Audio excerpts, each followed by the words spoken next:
तो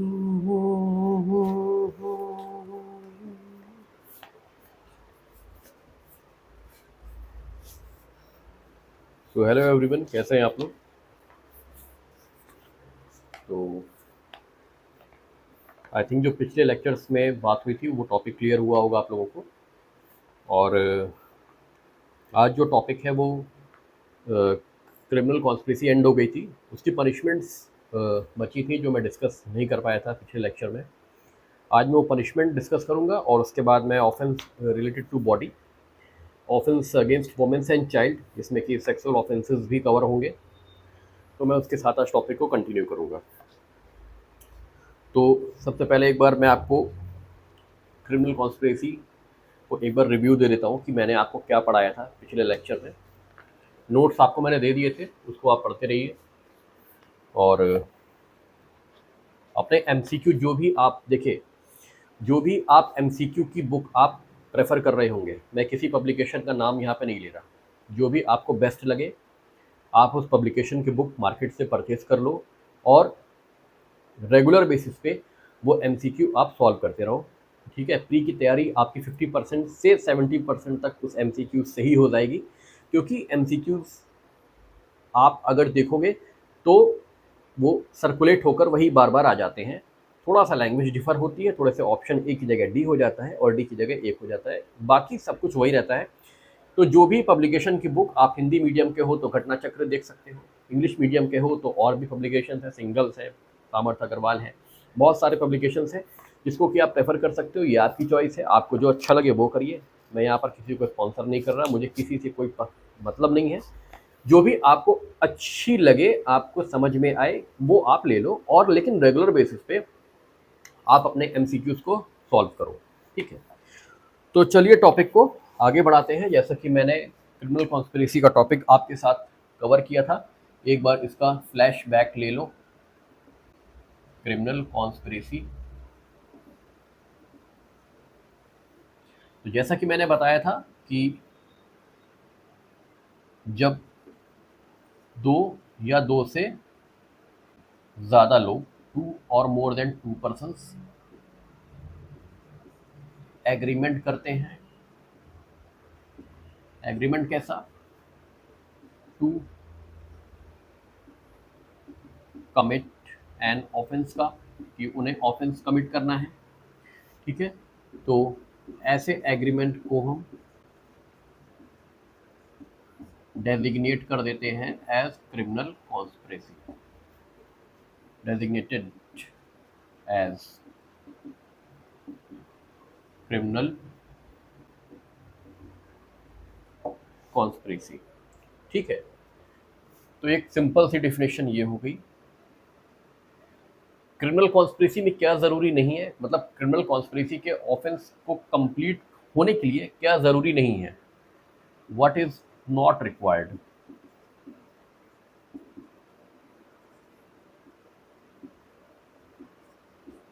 commission of offence,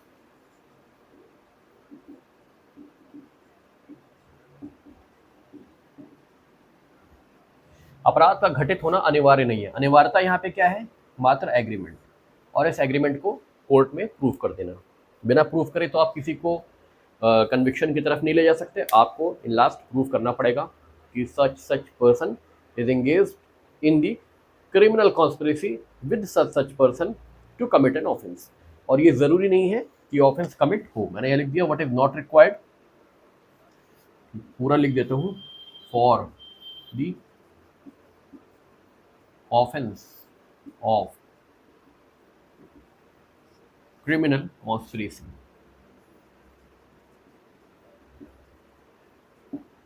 ठीक है, अब अबेटमेंट टू कॉन्स्पिरेसी पे जाओगे आप। ठीक है, अबेटमेंट टू कॉन्स्पिरेसी पे जाओगे, जो कि आईपीसी में सेक्शन 107 था। ठीक है, और इसमें सेक्शन नंबर 45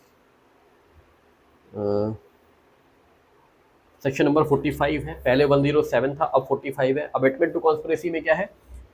क्रिमिनल कॉन्स्पिरेसी में offence commission of offence is not required. ठीक है, अपराध हो या अपराध ना हो, इससे कोई फर्क नहीं पड़ता। अगर केवल और केवल एग्रीमेंट प्रूव कर दिया गया है तो क्रिमिनल कॉन्स्पिरेसी का ऑफेंस प्रूव हो जाता है। लेकिन अबेटमेंट टू कॉन्स्पिरेसी में ऐसा कुछ नहीं है। अबेटमेंट टू कॉन्स्पिरेसी में आपका जो कॉन्स्पिरेसी आपने करी है, यहां पे लिख देता हूं, इन अबेटमेंट टू कॉन्स्पिरेसी, जो कि सेक्शन नंबर 45 में है बीएनएस के। इसमें क्या है, commission of an offence is required या इज कंपल्सरी।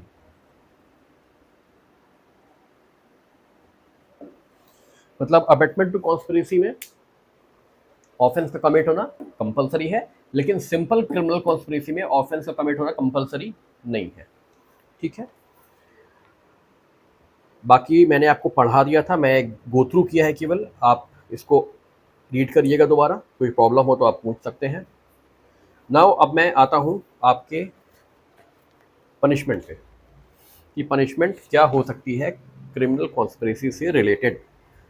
तो देखिए, मैं इसको रब कर देता हूँ।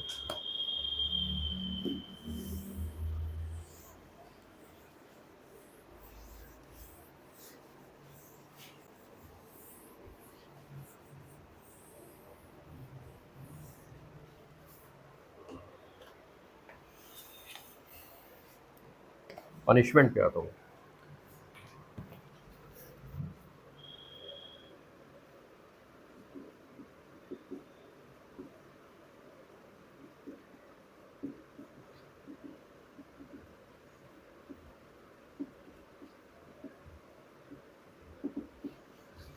पनिशमेंट क्या होगी, तो देखिए, अगर किसी बंदे ने क्रिमिनल कॉन्स्पिरेसी करी है, ठीक है, किसी अपराध को कमिट करने के लिए, और उस अपराध की जो पनिशमेंट है वो कैसी है, imprisonment for life,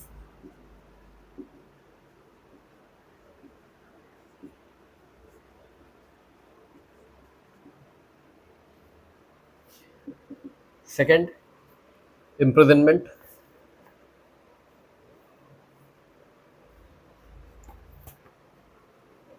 death,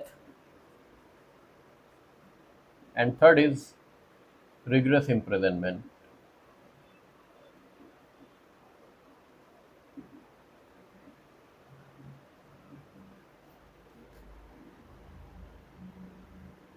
two years और मोर, मतलब ऐसी रिगरस इम्प्रिजनमेंट जो 2 साल या 2 साल के ऊपर की है।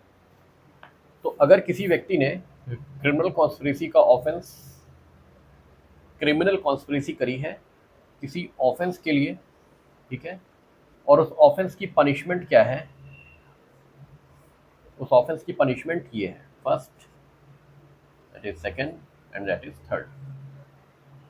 अगर उनकी पनिशमेंट इन तीनों में से कोई भी है, और ठीक है, और ऐसी क्रिमिनल कॉन्स्पिरेसी का मतलब कैसी क्रिमिनल कॉन्स्पिरेसी, ऐसे ऑफेंस का जो ऐसे पनिशमेंट से पनिशेबल है, कोई भी एक्सप्रेस प्रोविजन प्रोवाइड नहीं किया गया है, मतलब कोई भी एक्सप्रेस प्रावधान नहीं दिए गए हैं कि कोई व्यक्ति अगर इन इन अपराधों के इन अपराधों से जुड़े, इन पनिशमेंट से जुड़े अपराधों के लिए क्रिमिनल कॉन्स्पिरेसी करता है तो वो इतनी सजा में पनिशेबल होगा, ऐसा अगर नहीं दिया है, ठीक है, तो आप ऐसे क्रिमिनल कॉन्स्पिरेसी को कैसे पनिश करोगे, ऐसे कॉन्स्पिरेटर्स को आप कैसे पनिश करोगे, ठीक है, क्योंकि जो उम्र कैद है, अब जैसे ये इम्प्रिजनमेंट फॉर लाइफ है, ये एक ऑफेंस की पनिशमेंट है, ये क्रिमिनल कॉन्स्पिरेसी की पनिशमेंट नहीं है। ये डेथ है, ये एक ऑफेंस की पनिशमेंट है, ये क्रिमिनल कॉन्स्पिरेसी की पनिशमेंट नहीं है। इसी तरह सेम ये भी एक ऑफेंस की पनिशमेंट के बारे में बताया गया है, ना कि क्रिमिनल कॉन्स्पिरेसी के पनिशमेंट के बारे में बताया गया है। तो अगर कोई क्रिमिनल कॉन्स्पिरेसी करता है ऐसी ऐसी सजाओं से जुड़े अपराधों को करने के लिए, तो उसको उस क्रिमिनल कॉन्स्पिरेसी के लिए कितनी सजाओं से पनिश किया जाएगा, क्योंकि ये तो ऑफेंस की सजा है, ठीक है। तो क्रिमिनल कॉन्स्पिरेसी की सजा क्या होगी, वो हमारा इस प्रोविजन में क्लियरिफाई हो रहा है। तो इसमें क्या क्लियरिफाई किया गया है, where no express provision is made in this Sanhita for the punishment of such a conspiracy be punished in the same manner as if he had abated such offense। तो जैसे अबेटमेंट के case में था कि जहां पे कोई express provision ना दिया गया हो कि किसी अपराध को अबेट करने के लिए क्या सजा दी जाएगी, तो जिस अपराध को आप अबेट कर रहे हो, जिस अपराध को करने के लिए आप अबेट कर रहे हो, सॉरी, दुष्प्रेरित कर रहे हो, उसी अपराध की सजा आपको दे दी जाएगी। जैसे कि ए अबेट करता है बी को कि आप सी का मर्डर करो, तो यहाँ पे बी के द्वारा सी का मर्डर करवाया जा रहा है ए के द्वारा। ए दुष्प्रेरित कर रहा है बी को कि आप सी का मर्डर करो, तो मर्डर की सजा होती है डेथ, इम्प्रिजनमेंट फॉर लाइफ और इम्प्रिजनमेंट ऑफ 20 ईयर्स और मोर, ठीक है, जैसा कि हम जानते हैं। तो अब यहाँ पे हम कैसे उसे पनिश करेंगे अबेटमेंट के लिए, अगर कोई एक्सप्रेस प्रोविजन नहीं दिया गया है तो हम उसे डेथ या इम्प्रिजनमेंट फॉर लाइफ या 20 ईयर्स और अपवर्ड की पनिशमेंट से उसे अवॉर्ड कर देंगे। किसको, अबेटर को। सेम कॉन्सेप्ट यहाँ पे है, अगर कोई भी क्रिमिनल कॉन्स्पिरेसी का एक्सप्रेस प्रोविजन नहीं दिया गया है पनिशमेंट का ऐसे पनिशेबल ऑफेंसेस के लिए, तो आप इन्हीं ऑफेंसेस से आप उस व्यक्ति को, किसको, क्रिमिनल कॉन्स्पिरेटर्स को आप क्या कर सकते हो, पनिश कर सकते हो, ठीक है।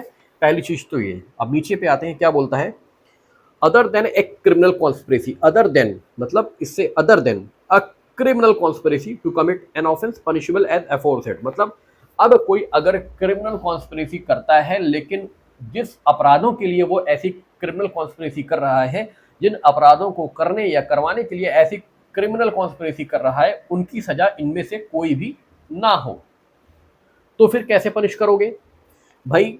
ऐसी सजाएं थी, कोई एक्सप्रेस प्रोविजन नहीं था, हमने सेम सजाएं उठाकर कॉन्स्पिरेटर्स के ऊपर लगा दी। लेकिन अब ये सजाएं नहीं है, अब जो ऑफेंस हुआ है उन ऑफेंस की पनिशमेंट ये नहीं है, तो फिर क्या करोगे, मतलब ना तो उम्र कैद है, ना मतलब जो कॉन्स्पिरेसी हुई है, कॉन्स्पिरेसी में ऐसे ऑफेंस की कॉन्स्पिरेसी नहीं हुई जिनकी पनिशमेंट इम्प्रिजनमेंट फॉर लाइफ हो सकती है, जिनकी पनिशमेंट डेथ हो सकती है, या जिनकी punishment rigorous imprisonment of 2 years और अपवर्ड हो सकती है। मीन्स 2 ईयर्स और 2 ईयर्स के नीचे वाले अपराध, ठीक है, और वो रिग्रेस भी ना हो, सिंपल हो। अगर ऐसे ऑफेंसेस के लिए कॉन्स्पिरेसी की गई है, तो ऐसे कॉन्स्पिरेसी को आप कैसे पनिशेबल करोगे, तो लिखा हुआ है, other than a criminal conspiracy to commit an offense punishable as aforesaid shall be punished with imprisonment of either description for a term not exceeding 6 months or with fine or with both। क्या करोगे आप, अगर ऐसी सजाएं नहीं है, ऐसी सजाओं से जुड़े अपराधों के लिए कॉन्स्पिरेसी नहीं की गई है, ऐसी सजाओं से भिन्न अपराधों के लिए कॉन्स्पिरेसी की गई है, तो पनिशमेंट जो होगी वो होगी 6 month, either rigorous or simple और फाइन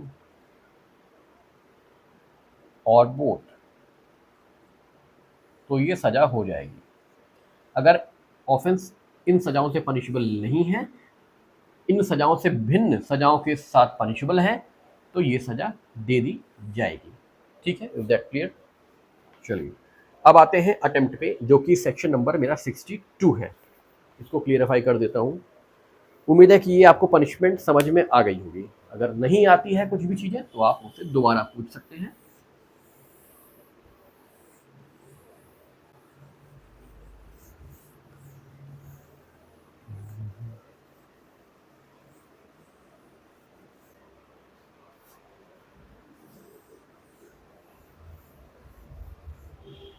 अब जैसे अटेम्प्ट है, अटेम्प्ट आईपीसी में 511 में दिया गया था, यहाँ पे अटेम्प्ट दिया गया है, अटेम्प्ट यहाँ पे दिया गया है सेक्शन नंबर 62 में, सेक्शन नंबर 62 में। अब देखिए, अगर कोई व्यक्ति, यहाँ पे सिंपल शब्दों में समझ लीजिए, whoever attempt करता है, अटेम्प्ट टू कमिट, ठीक है, एन ऑफेंस, ठीक है, कॉमा, पनिशेबल विद यहां से बाइफरकेट कर दो। पनिशबल विद, कैसी पनिशमेंट से पनिशबल है? Imprisonment for life,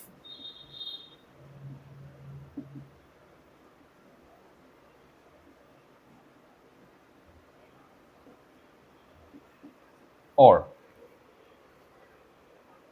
to cause such an offence be committed, and in such attempt does any act toward the commission of an offence shall, where no express provision is made by this Sanhita for the punishment of such attempt, be punished with imprisonment of any description for the term which may extend to one half of the imprisonment for life। ठीक है, ये तो एक punishment हो गई। B, one half of the longest term of imprisonment provided for the offence or with fine as is provided for the offence or with both। ठीक है, तो देखिए क्या बोल रहा है कि अगर किसी व्यक्ति ने कोई ऐसा अटेम्प्ट किया है करने का, क्या, अपराध को, जो कि पनिशबल है इम्प्रिजनमेंट फॉर लाइफ में, सेकंड लिख दो इम्प्रिजनमेंट, ठीक है, और विथ फाइन, फाइन, ठीक है, फाइन नहीं है। तो देखो इन चीजों को समझो। Whoever attempt to commits an offense, मतलब वो जो अटेम्प्ट करता है, यहाँ पर अपराध कमिट नहीं हुआ है, अभी अटेम्प्ट हो रहा है, केवल ऑफेंस का अटेम्प्ट हो रहा है। Whoever attempts to commit an offense punishable by this संहिता, इस संहिता के थ्रू पनिशबल है, with imprisonment for life, with imprisonment for life या imprisonment, ठीक है, मतलब कोई व्यक्ति अटेम्प्ट कर रहा है कोई अपराध करने का जो कि पनिशबल है इस संहिता के तहत, और उस अपराध की पनिशमेंट क्या है, इम्प्रिजनमेंट फॉर लाइफ है या केवल इम्प्रिजनमेंट है, या करवाता है, करवाने की कोशिश करता है किसी अन्य व्यक्ति से, ठीक है। एंड इन सच अटेम्प्ट, और उस अटेम्प्ट के दौरान, डज एनी एक्ट, ऐसा कोई कृत्य करता है, ऐसा कोई एक्ट करता है, towards the commission of the offence, shall, where no express provision is made by this Sanhita for the punishment of such attempt, अगर केवल उस अटेम्प्ट के लिए कोई भी एक्सप्रेस प्रोविजन बीएनएस में प्रोवाइड नहीं किया है, तो क्या करेंगे, बी पनिश्ड विद, पनिशमेंट करो, पनिशमेंट दो, इम्प्रिजनमेंट ऑफ एनी डिस्क्रिप्शन, मतलब रिग्रेस या simple, provided for the offence, अपराध में जो दी गई हो, ठीक है, उस अपराध में जो दी गई हो, ठीक है। जैसे अगर मान लो चोरी में दी गई है कि आपको रिग्रेस या सिंपल दोनों में से किसी प्रकार की भी सजाओं से दंडित किया जा सकता है, तो वैसा, ठीक है। और एज द केस में भी one half of the longest term of imprisonment, one half of the longest term of the imprisonment provided for that offence, जैसे चोरी में 3 साल की सजा है तो उसको 1/1/2 कर दो, ठीक है। और with such fine as is provided for the offence और विद बोथ, ठीक है।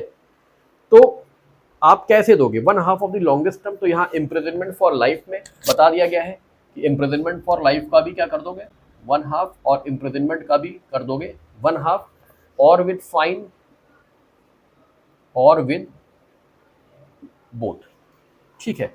तो अब देखिए ये जो बात कर रही हैं अटेम्प्ट की बात कर रहे हैं, अगर आपने ऐसा कोई अपराध के लिए ऐसे किसी अपराध का अटेम्प्ट किया है जिसकी सज़ा है इम्प्रिजनमेंट फॉर लाइफ हो सकती है, जैसे कि मर्डर करने की कोशिश करी लेकिन मर्डर हुआ नहीं, तो एक अटेम्प्ट ही बनकर रह गया, तो उसमें इम्प्रिजनमेंट फॉर लाइफ की सज़ा हो सकती है।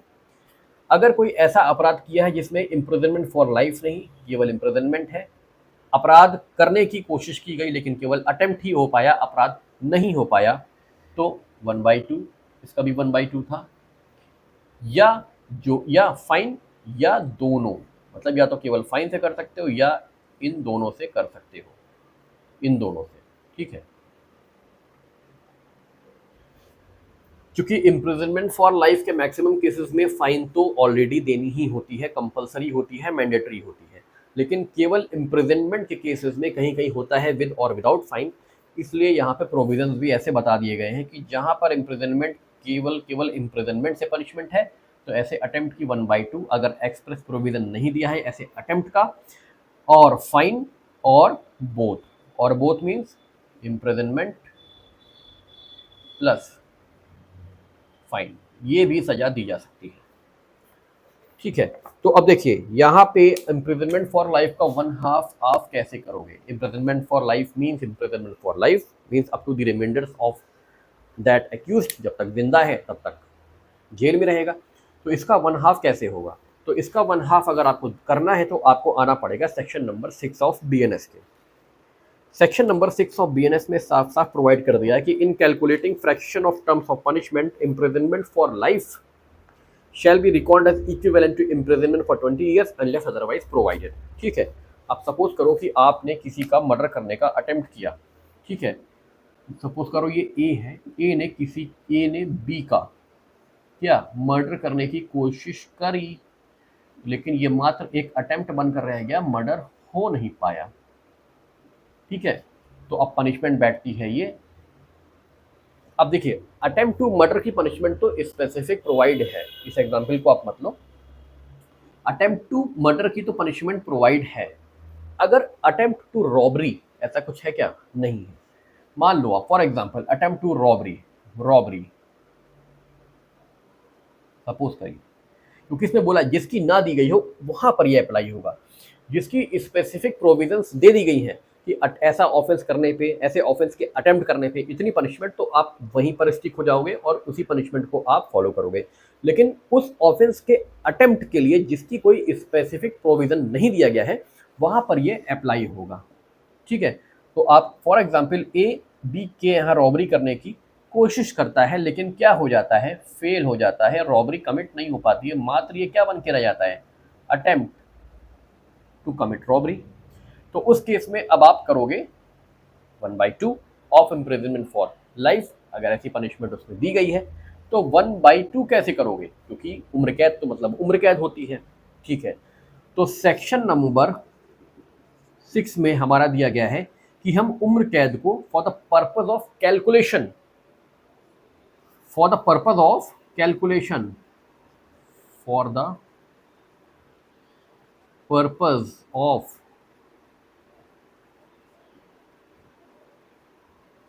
कैलकुलेशन ओनली आप कितना मान लोगे, 20 ईयर्स, 20 साल मान लोगे उम्र कैद को for the purpose of calculation only. इस इन केसों में कैलकुलेशन करने के लिए आप 20 ईयर्स मान लोगे, किसको, उम्र कैद को।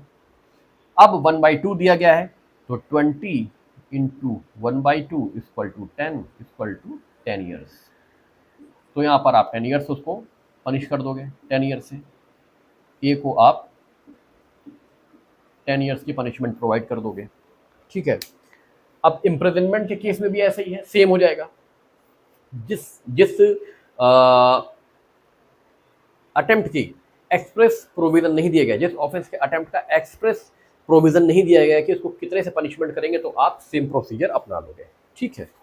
तो इसमें भी ऐसा कुछ नहीं है, आपको केवल जो एग्जाम पॉइंट ऑफ व्यू से याद रखना है वो रखना है 1/2 of the imprisonment for life और 1/2 of the imprisonment provided for the offence और विद फाइन और विद बोथ, ये मेन है। ठीक है। और इसका आपको नंबरिंग याद रखनी है कि attempt to commit an offence कहाँ पर, किस प्रोविजन, किस सेक्शन में प्रोवाइड किया गया है बीएनएस के। तो ये किया गया है सेक्शन नंबर 62 में। अब हम आते हैं आगे। अब देखिए मेरा यहाँ पर अब जो स्टार्ट होगा वो होगा ऑफेंस अगेंस्ट वुमेन। ठीक है। जो मैं आपके साथ आज डिस्कस करने जा रहा हूँ, of offence against women and child. ठीक है। तो इसको स्टार्ट करता हूँ।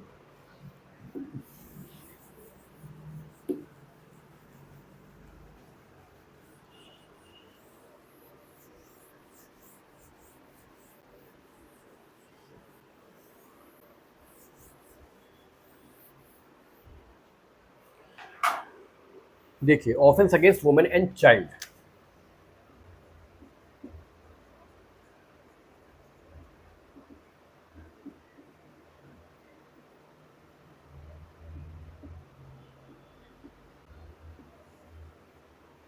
यह है आपका चैप्टर नंबर 5।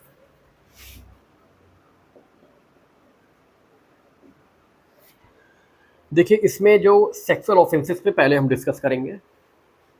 सेक्शन नंबर 63 है जो बात करता है रेप की। रेप मतलब बलात्कार। ठीक है। स्टार्ट करते हैं। इसमें मैं मेन चीज़ों को बताऊंगा, पॉइंट आउट करूंगा, बाकी इसमें पूरा पढ़ने के लिए कुछ भी ज़रूरी नहीं है। A man is said to commit rape if he, देखिए अब इसको मैं लिख के आपको बताता हूँ। रेप कब होगा, रेप कमिट कब होगा, ये कब माना जाएगा, ठीक है। तो देखिए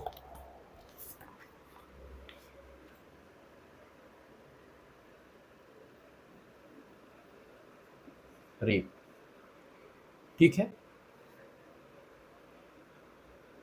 आप लिख सकते हैं penetrates his penis to any extent into the vagina, mouth, urethra or anus of a woman or makes her to do with him or any other person। तो देखिए थ्रू पेनिट्रेशन, ठीक है। दूसरा बाय एनी ऑब्जेक्ट, ठीक है।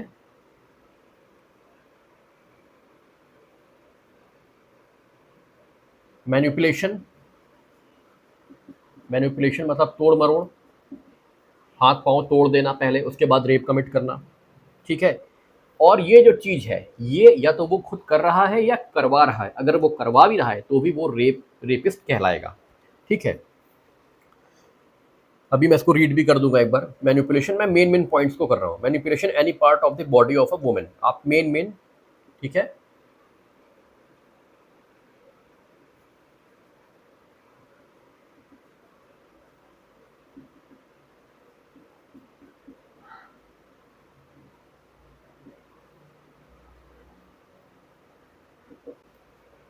ठीक है, अब देखिए अब इसमें कंसेंट की बात कर लेते हैं, ठीक है। कंसेंट की बात कर लेते हैं, कंसेंट,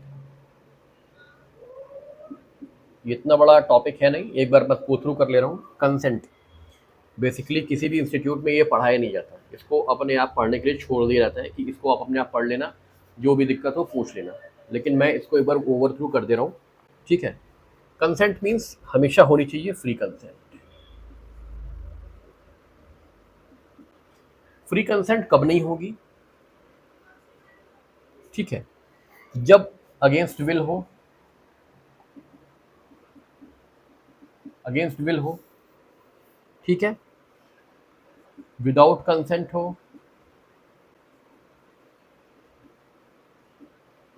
ठीक है। और अगर कंसेंट है भी तो कंसेंट कैसे ली गई है, बाय फियर, डराकर, बाय स्टेट ऑफ इंटॉक्सिकेशन, नशे में है तब ले ली गई है, और by in false belief, in false belief. In false belief means इसमें लिखा है at the time of with her consent when the man knows that he is not her husband, वो मेल जानता है कि वो उसका हस्बैंड नहीं है, लेकिन वो उसको बिलीव दिलाता है कि मैं तुम्हारा हस्बैंड हूँ, और उसको बिलीव हो जाता है कि हाँ ये मेरा हस्बैंड है, और फिर वो ऐसा एक्ट परफॉर्म करता है।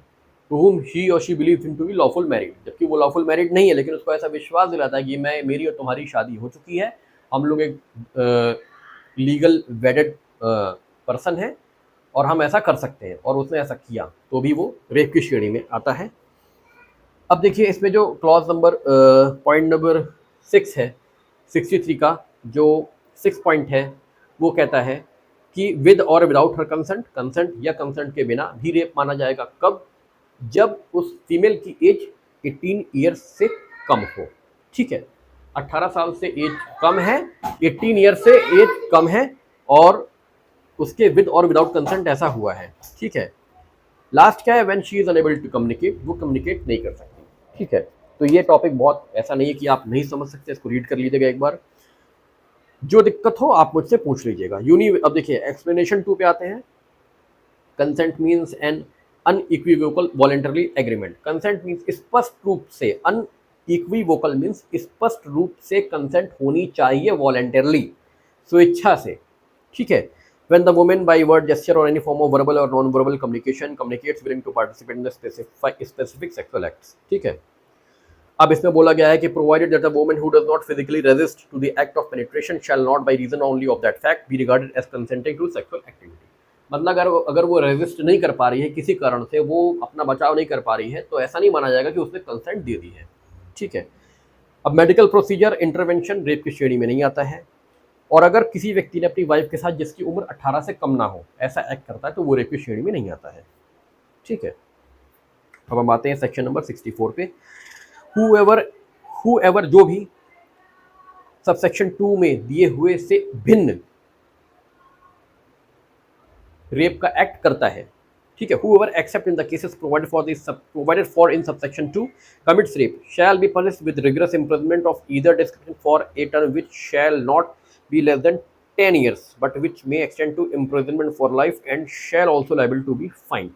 मतलब जो सब सेक्शन 2 में दिए गए हैं रेप के, और जो बताया गया है कि ऐसे ऐसे भी अगर रेप होता है तो सेक्शन 2 में जो और डाइवर्सिफाई किया गया है रेप के टॉपिक को, अगर उनसे अलग रेप कमिट किया गया है, मतलब सब सेक्शन 2 से अलग हटकर रेप हुआ है, तो उस केस में क्या होगा, उस व्यक्ति को उम्र कैद हो सकती है, उस व्यक्ति को जिसे कहते हैं कि 10 साल तक की सज़ा हो सकती है।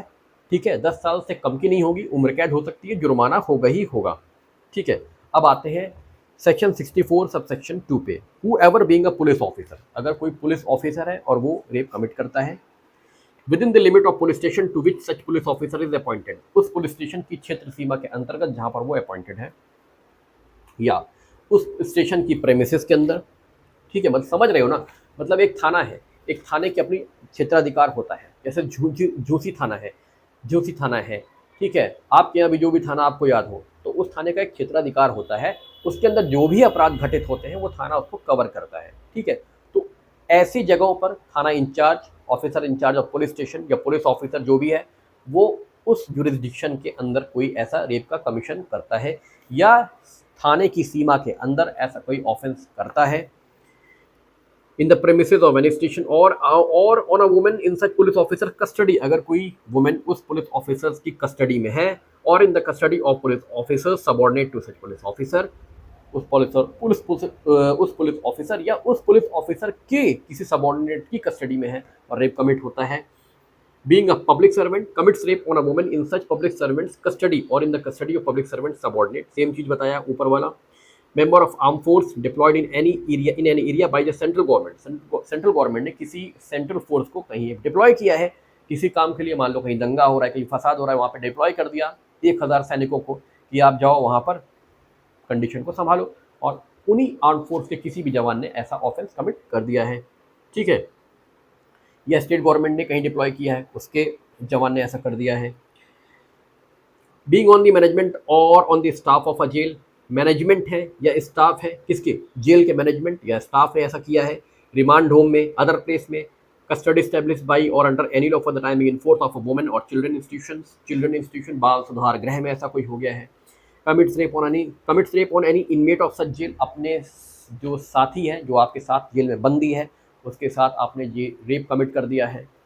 ठीक है, रिमांड होम, प्लेस और institution, being on the management और on the staff of hospital में। ठीक है, तो आप समझ रहे हो ना, मतलब उस एरिए में, जैसे किसी भी इंस्टीट्यूशन में, किसी भी जगह पर जहाँ पे कोई डोमिनेंस रखता है, जैसे ऑफिसर इंचार्ज थाने का, वो थाने पर डोमिनेंस रखता है, उसका अधिकार है, वो करता है, तो इन सब जगहों पर ऐसा करता है तो वो सेक्शन 376 या बीएनएस के सेक्शन नंबर 63 सबसेक्शन 64 सबसेक्शन 2 में पनिशबल होगा।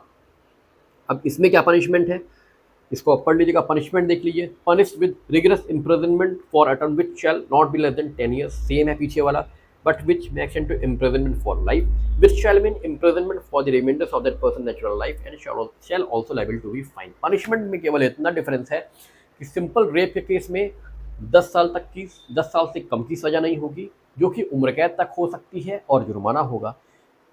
सब सेक्शन 2 वाले में जो पनिशमेंट है उसमें डिफरेंस बस इतना ही है कि 10 साल से कम की सजा नहीं होगी, लेकिन जो उम्र कैद होगी वो रिमाइंडर्स लाइफ तक होगी, मतलब जब तक वो व्यक्ति जो बंदी है, जब तक वो जीवित है, तब तक वो जेल में रहेगा। ये एक डिफरेंस है, और दोनों में जुर्माना कंपलसरी है। शैल फाइन वर्ड यूज हुआ है तो जुर्माना होगा ही होगा। For the purpose of this subsection, armed force, hospitals, public officers, it is not very much important for the examination। आप एक बार रीड कर लेना, कुछ दिक्कत हो तो पूछ लेना। नेक्स्ट सेक्शन है 65, punishment for rape in certain cases, whoever commits rape on a woman under 16 year of age. अब देखिए, पहले जो बात हो रही थी वो एक नॉर्मल बात हो रही थी, उसमें एज का किसी प्रकार का कोई क्राइटेरिया नहीं बताया गया था, लेकिन यहाँ पर अब एज का क्राइटेरिया बताया जा रहा है। Whoever commits rape on a woman under 16 year of age, अगर 16 साल से कम की महिला के साथ कोई रेप करता है तो पनिशमेंट होगी क्या, तो उसको मिलेगी बामुशक्कत कैद, rigorous imprisonment for term which shell not be less then 20 years. मतलब 16 साल से कम की महिला के साथ अगर कोई ऐसा घृणित एक्ट कमिट करेगा तो उसको 20 साल से कम की सजा तो किसी भी कीमत पे नहीं होनी, जो कि बामुशक्कत होगी और जो कि उम्र कैद तक जा सकती है। Means remainder of that persons natural life, जब तक सांस है जेल में ही वो व्यक्ति रहेगा और जुर्माना होगा ही होगा।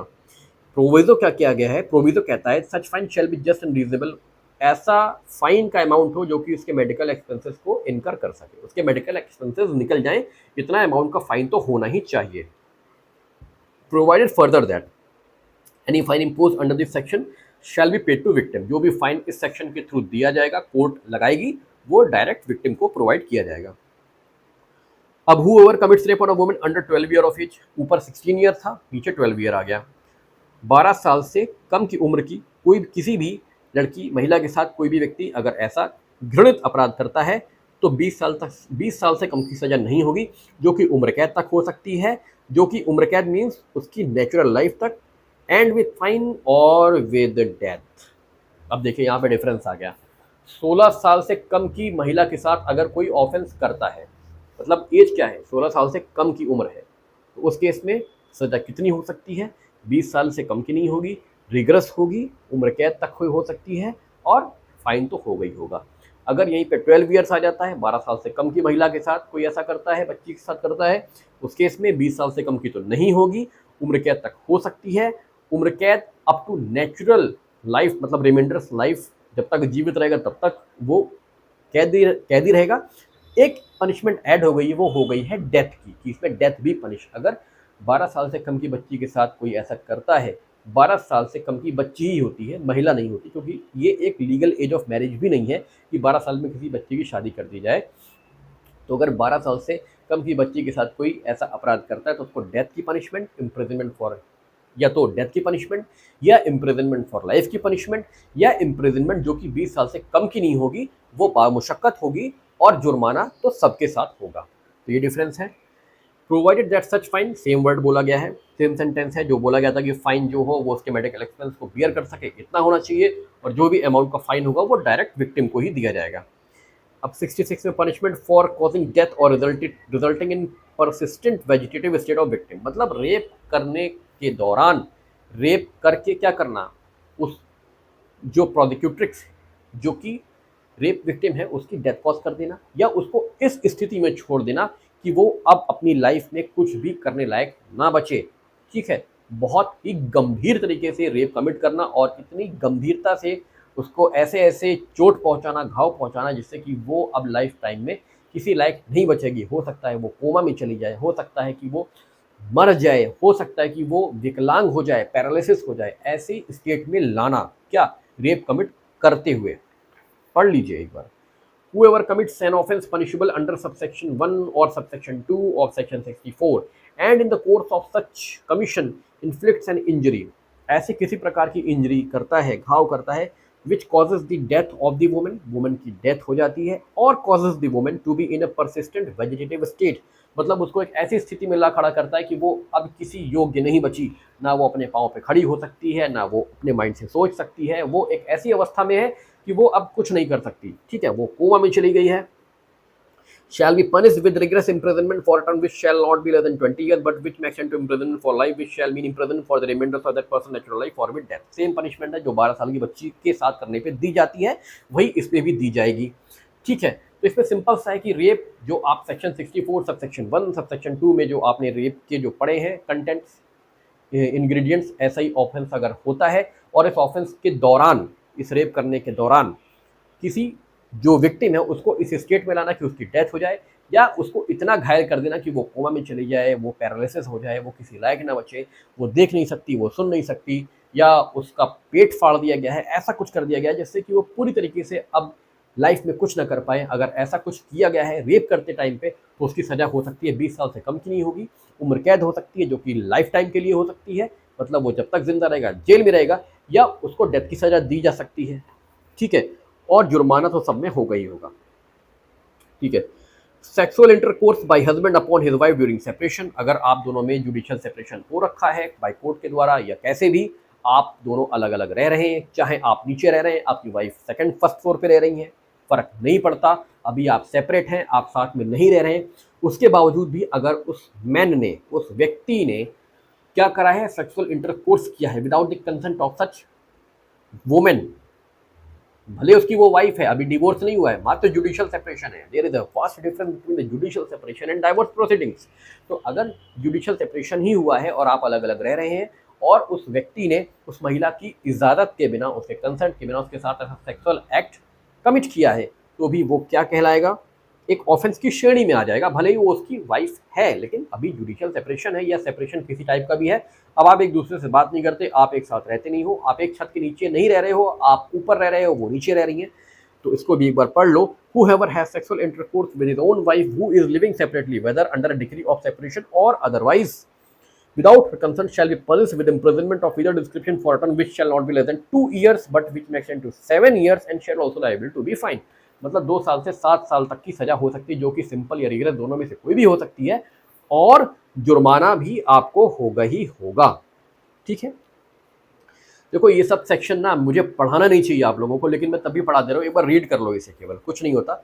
Sexual intercourse by a person in authority, authority मतलब कोई ऐसी अथॉरिटी जैसे टीचर स्टूडेंट की, विश्वास का रिश्ता है टीचर स्टूडेंट, ठीक है, एम्प्लॉयर एम्प्लॉय, ठीक है, एक फिड्यूशरी रिलेशन है, एक ट्रस्ट का रिलेशन है, ठीक है। अगर ऐसे रिलेशन में ऐसे ऑफेंस कमिट हो जा रहे हैं जो कि आजकल बहुत कॉमन हो गए हैं, ठीक है, तो यहाँ पर सेक्शन नंबर 68 अप्लाई होगा।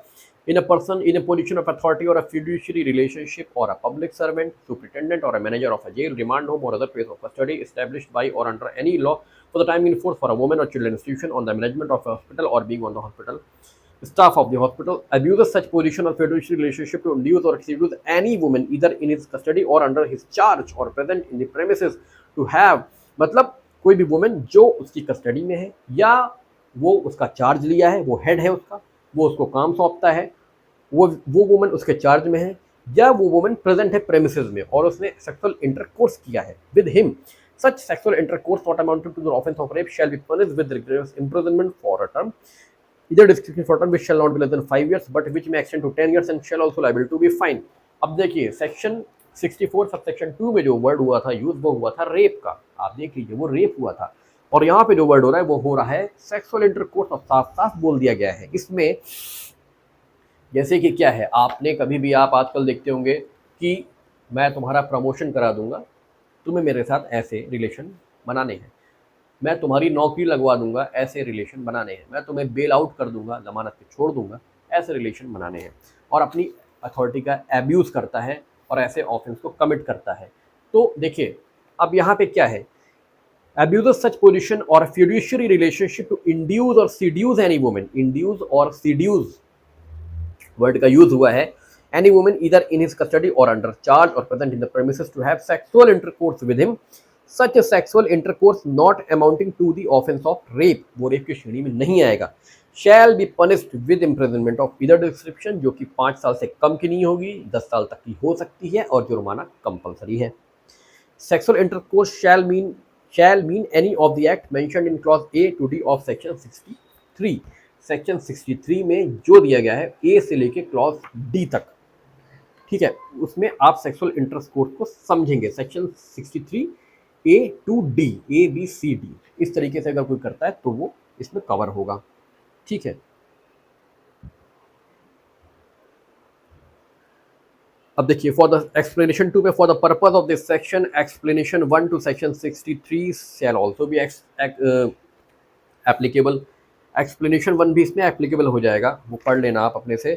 3B superintendent in relation to jail, remand home or other place of custody or a women or children institution include the person holding any other office in such jail, remand home, place of institution by virtue is not so relevant, ठीक है।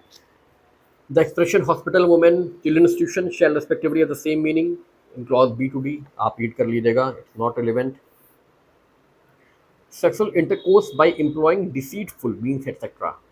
Whoever by deceitful means or by making promise to marry, धोखे से या promise करके कि मैं तुमसे शादी करूंगा, without any intention of fulfilling the same, कोई इंटेंशन नहीं है शादी करने की, लेकिन केवल सेक्सुअल इंटरकोर्स के लिए एक फेक प्रॉमिस करके उससे रिलेशन बनाता है, has sexual intercourse with her, such sexual intercourse not amounting to the offence of rape, ये भी रेप की श्रेणी में नहीं आएगा, shall be punished with imprisonment of either description for term which max to 10 years and shall also liable to be fine. देखिए, sexual intercourse word का यूज हो रहा है, मतलब रेप नहीं हो रहा है, कहीं भी फोर्स का वर्ड, फोर्स नहीं हो रहा है, फोर्सफुली नहीं हो रहा है। मैं तुमसे शादी करूंगा, प्यार मोहब्बत हुआ, उसने प्रॉमिस किया ए ने बी को मैं तुमसे शादी करूंगा, ठीक है, और इसके बाद इन लोगों में रिलेशन क्रिएट हो गए, तो ये रेप की श्रेणी में नहीं हुआ, ये बाद में बना है। पहले तो ये सेक्सुअल इंटरकोर्स ही था, क्योंकि दोनों की कंसेंट थी अनइक्विवोकल, मतलब विदाउट किसी डर दबाव के, और स्पष्ट रूप से उनकी कंसेंट उस समय थी। ये तो कंडीशन बाद में आई जब उसने वो मुकर गया कि नहीं मैं तुमसे अब शादी नहीं करूंगा, तब ये ऑफेंस हो गया, ठीक है। Deceitful means shall include inducement for, deceitful means shall include inducement for और फॉल्स प्रॉमिस ऑफ एम्प्लॉयमेंट और प्रमोशन और मैरिंग बाय सप्रेसिंग आइडेंटिटी, ठीक है, मैं तुम्हारी नौकरी लगवा दूंगा, मैं तुमसे शादी कर लूंगा, ऐसा कुछ झांसा देकर सेक्सुअल इंटरकोर्स क्रिएट कर लेना और बाद में मुकर जाना, तो वहां पर सेक्शन नंबर 69 अप्लाई होगा ऑफ द बीएनएस सॉरी। अब सेक्शन नंबर 70 है गैंग रेप, इसको आप एक बार रीड करिएगा। सेक्शन नंबर 70, 71, 72 एंड 73 मैं कल आपके साथ कवर करूंगा, फिर हमारा ये रेप फिनिश होगा और फिर assault against women of criminal force and assault against women का चैप्टर टॉपिक हम स्टार्ट करेंगे। Till then thank you so much, आशा करता हूँ आपको टॉपिक क्लियर हुआ होगा। जो भी चीज़ आपको क्लियर ना हो आप मुझे व्हाट्सएप कर सकते हैं, कमेंट बॉक्स में कमेंट कर सकते हैं। अगर आपको मेरा वीडियो अच्छा लग रहा हो तो please like, subscribe and share my channel. जो भी दिक्कत हो आप कमेंट बॉक्स में कमेंट करिए। नेक्स्ट वीडियो के साथ मैं कल आपके सामने फिर अपीयर होऊंगा। टिल देन थैंक यू, नमस्कार।